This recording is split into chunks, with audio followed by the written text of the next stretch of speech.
Hello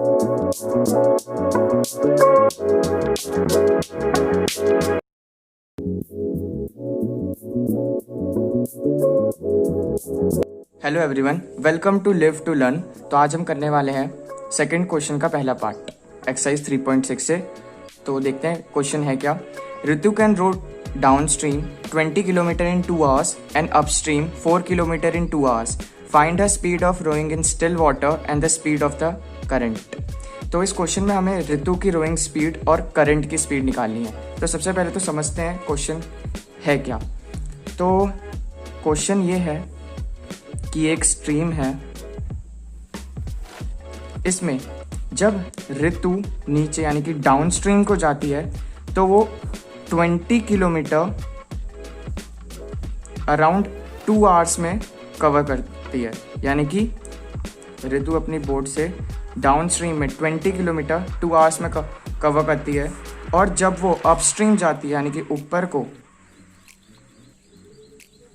तो वो 4 kilometre distance 2 hours में कवर करती है। 4 किलोमीटर डिस्टेंस 2 hours में।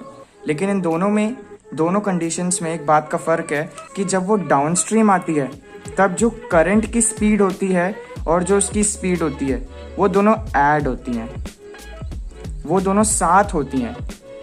लेकिन जब ऋतु अपस्ट्रीम जाती है तो जो दो स्पीड होती हैं, स्ट्रीम की स्पीड और बोट की स्पीड, वो माइनस होती है। यानी कि अगर बोट की स्पीड है x और स्ट्रीम की स्पीड है y, तो दोनों माइनस होंगी, क्योंकि यहाँ पर बोट स्ट्रीम के अपोज में जा रही है लेकिन यहाँ पर उसके साथ जा रही है, इसलिए यहाँ पर दोनों की स्पीड प्लस और अपस्ट्रीम में माइनस। तो हमें यही देखना है इस क्वेश्चन में। तो सबसे पहले लिखते हैं, let the speed of Ritu be x kilometre per hour and the speed of current be y kilometre per hour. फिर हमें लिखना है अकॉर्डिंग टू द क्वेश्चन, यानी कि क्वेश्चन के हिसाब से क्या दे रखा है कि डाउन स्ट्रीम जाते समय 20 किलोमीटर 2 hours में कवर करती है ऋतु, यानी कि 20 किलोमीटर डिस्टेंस है और 2 hours टाइम है। तो हमने ये लिख दिया है कि ऋतु की स्पीड x है और करंट की y। तो जैसा कि मैंने आपको यहाँ बताया था कि डाउन स्ट्रीम जाते हुए दोनों की स्पीड ऐड होंगी, वैसे ही हमें क्या करना है, यहाँ पर दोनों की स्पीड ऐड करनी है, और उन दोनों की स्पीड कितनी आएगी, जितना हम यहाँ से स्पीड निकालें। तो जो हमारी यहाँ से स्पीड आएगी वो क्या आएगी, speed is equal to distance upon time. तो हमें यहाँ डिस्टेंस क्या दे रखा है, 20 किलोमीटर, टाइम दे रखा है 2 hours, तो ये कितना हो गया 10।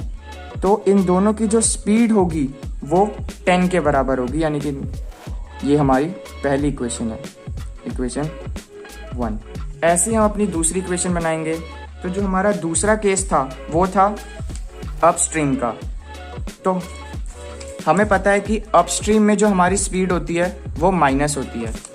तो हम यहाँ पर क्या करेंगे, x माइनस वाई, और यहाँ पर भी अब हम स्पीड निकालेंगे। हमें पता है speed is equal to distance upon time. तो डिस्टेंस हमारा इस बार क्या है, 4 किलोमीटर, तो 4 किलोमीटर, और टाइम 2 hours, तो 4/2 2। तो यहाँ पर हमारा टोटल 2 आ गया। तो हमारे पास ये 2 इक्वेशन हो गई। तो अब हमें इन दोनों इक्वेशंस को सॉल्व करना है। तो जैसा कि हम लोग देख सकते हैं यहाँ पर प्लस y है, यहाँ माइनस y है। तो हम इसको एलिमिनेशन मेथड से दोनों इक्वेशन सॉल्व कर सकते हैं, बाय एलिमिनेशन मेथड। हम इन दोनों इक्वेशंस को सॉल्व करेंगे। तो इसमें हमें क्या करना है, दोनों इक्वेशंस को ऐड कर देना है। तो x plus y 10 and x minus y is equal to 2। तो ये जो हमारी इक्वेशंस होंगी y से y कैंसिल, यहाँ 2x, यहाँ 12, तो जो हमारा x हो जाएगा वो आएगा 6। और हमारा x क्या था? स्पीड ऑफ ऋतु, यानी कि हमारी ऋतु की स्पीड है 6 किलोमीटर पर आवर। वैसे ही अब हम क्या करेंगे, ये जो हमारी x की वैल्यू है, इस x की वैल्यू को इन दोनों में से किसी भी एक इक्वेशन में डाल देंगे। तो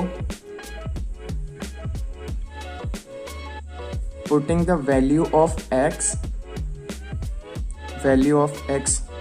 इन इक्वेशन 1। अब हम इस x की वैल्यू को इक्वेशन 1 में डाल देंगे, यानी कि x के जगह हम 6 लिखेंगे।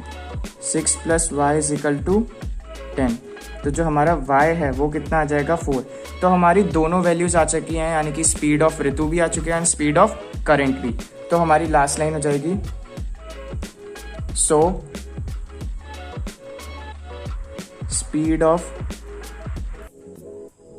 ऋतु, यानी कि जो हमारी x वैल्यू है, is 6 kilometre per hour and speed of current, यानी कि जो हमारी y वैल्यू है, इज 4 किलोमीटर पर आवर।